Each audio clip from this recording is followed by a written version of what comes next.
हम समय पर अपने खेतों में कृषि कार्य करते हैं, समय पे खाद डालना, समय पे सिंचाई करना, समय पर पेस्टिसाइड यूज करना, समय पर और कृषि कार्य करना, लेकिन कुछ ऐसी छोटी छोटी गलतियां हम कर बैठते हैं जिनकी वजह से हम उत्पादन है वो अपने खर्च के बराबर नहीं ले पाते हैं। और कुछ किसान ऐसे होते हैं हमारे आसपास जो कम खर्च में ज़्यादा उत्पादन ले जाते हैं। तो दोस्तों, हमारा जो मकसद है, जो उद्देश्य है किसानों को कम खर्च में ज़्यादा उत्पादन देने का, उसी के तहत आज का जो वीडियो है बहुत ही नॉलेजेबल वीडियो है।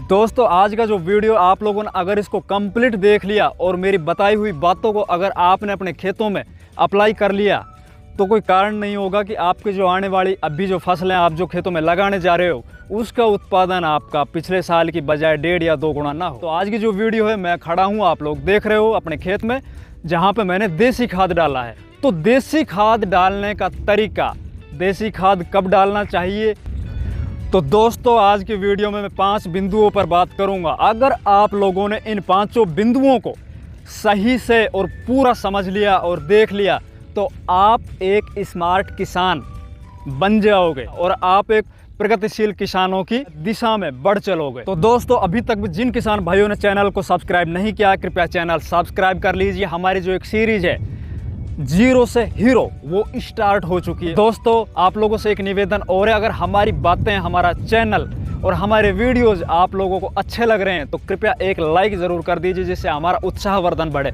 साथ ही साथ आप लोग अब हमें फेसबुक पेज पर, इंस्टाग्राम पर फॉलो कर सकते हो, वहाँ पे भी आप लोगों को लगातार जो भी जानकारियाँ आप लोगों को चाहिए वो मिलती रहेगी। नमस्कार दोस्तों, मैं इंद्रपाल यादव स्वागत करता हूँ आपका अपने यूट्यूब चैनल देश की जान, हमारे किसान चैनल पर। दोस्तों, मैं आप लोगों को 5 पॉइंट का आधार पर बताता हूँ। तो सबसे पहला पॉइंट है जो वो है अपने खेतों में देसी खाद की आवश्यकता क्यों होती है। अब मैं आप लोगों को बताता हूँ। देसी खाद कई रूप में आते हैं, लेकिन मैं स्पेशली बात कर रहा हूँ गोबर का सड़ा गला देसी खाद।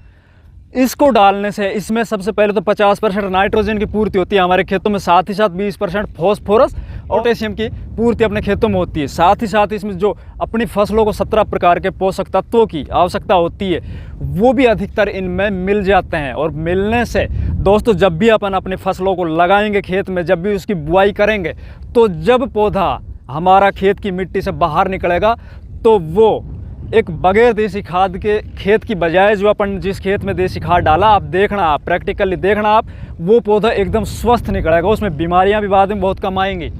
और उसमें आप लोगों को बताता हूं, जहां पे आप एक खेत में 1 बैग डीएपी या 1 बैग यूरिया यूज में ले रहे हो, अगर इसमें आप 10 किलो पर एकड़ के हिसाब से जिस खेत में अपन ने देसी खाद डाला है वो डालोगे तो शायद उस खेत से ज़्यादा परफॉर्मेंस इस खेत में करेगा। दोस्तों, एक तरह से आप ये समझ लीजिए, जो संतुलित पोषक तत्व की जो आवश्यकता होती है फसलों को, वो इस देसी खाद की डालने से पौधों को मिलता है। आप ये समझ लीजिए, दूसरे तरीके से मैं समझाऊं आप लोगों को, तो जिस तरह से कोई भी कुपोषित बच्चा है उसको जो संतुलित पोषक आहार की आवश्यकता होती है, उसी तरह अपनी फसलों को भी कुपोषण दूर करने के लिए संतुलित पोषक तत्वों की आवश्यकता होती है। दोस्तों, अब बात करते हैं दूसरे पॉइंट की।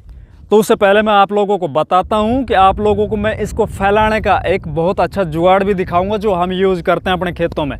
तो दूसरे नंबर का जो पॉइंट है, तो किस अवस्था में जो हमारा खाद है, जहां पे अपन उसको स्टोर करके रखते हैं, तो मैं आप लोगों को अभी दिखाता हूं खाद डालने का वो कौन सा तरीका है। तो देखिए दोस्तों, ये है जो पिछले 1 साल से ये जो खाद है, ये 1 साल का पड़ा हुआ खाद है हमारा, और इसको अब हमने सुबह अपने खेतों में इसको डलवाया है। तो आप ये ध्यान दीजिए, सबसे पहले आप कच्चा गोबर का खाद अपने खेतों में बिल्कुल मत डालिए, चाहे आपके पास अवेलेबिलिटी हो या ना हो। कई दफ़ा क्या करते हैं किसान, अपने घरों से, अपने पशुओं से जो भी गोबर निकलता है उसको सीधे खेतों में, डायरेक्ट खेतों में फेंक देते हैं वो, और बाद में उस पर फसल लगाते हैं। दोस्तों, उसमें आप लोगों को फ़ायदे के बजाय नुकसान होगा, 100% नुकसान होगा, क्योंकि उससे एक तो दीमक है, वो दीमक बहुत ज़्यादा आएगी। और कच्चा जहाँ पे खाद होगा वो समझ लीजिए आपकी जो खेत की जो पहले से उर्वरा शक्ति है ना, उससे भी हड़ की उर्वरा शक्ति हो जाएगी जहाँ पे आपका कच्चा खाद पड़ा है।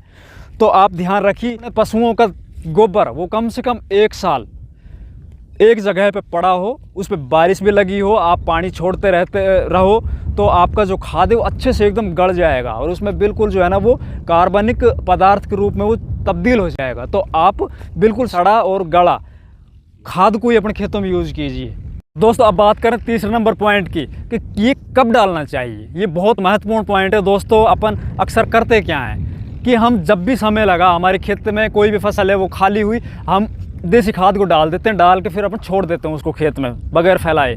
तो आप लोगों को मैं बताता हूँ, जैसे कि अभी इस टाइम पे काफ़ी जगह पे धान की तैयारियाँ हो रही है, कहीं सोयाबीन हो रही है, कहीं पे बाजरा की हो रही है, कहीं कपास की हो रही है, कहीं पे प्याज की हो रही है। तो जब भी आप अपने खेतों में कोई भी फसल लगाओ, उससे आप 15 से 20 दिन पहले अपने खेतों में देसी खाद डलवाओ। और देसी खाद को जब आप डलवाओ तो उसमें खेत में थोड़ी नमी होनी आवश्यक है दोस्तों। तो जितने भी मित्र जीवाणु होते हैं, जितने भी फ्रेंडली बैक्टीरिया होते हैं, वो अपने खेतों के अंदर फैलाने के बाद जब अपन उसको जोत देंगे, जोतने के बाद नमी में फिर वो एक बैक्टीरिया है वो हज़ारों की संख्या में वो बढ़ता चला जाएगा और अपनी जो मिट्टी है उसमें वो ऐसे समाहित होता चला जाएगा। उस पर जो कार्बनिक जो ऊपर लेयर है वो मिट्टी के कणों के ऊपर बहुत अच्छे से चढ़ाता चला जाएगा।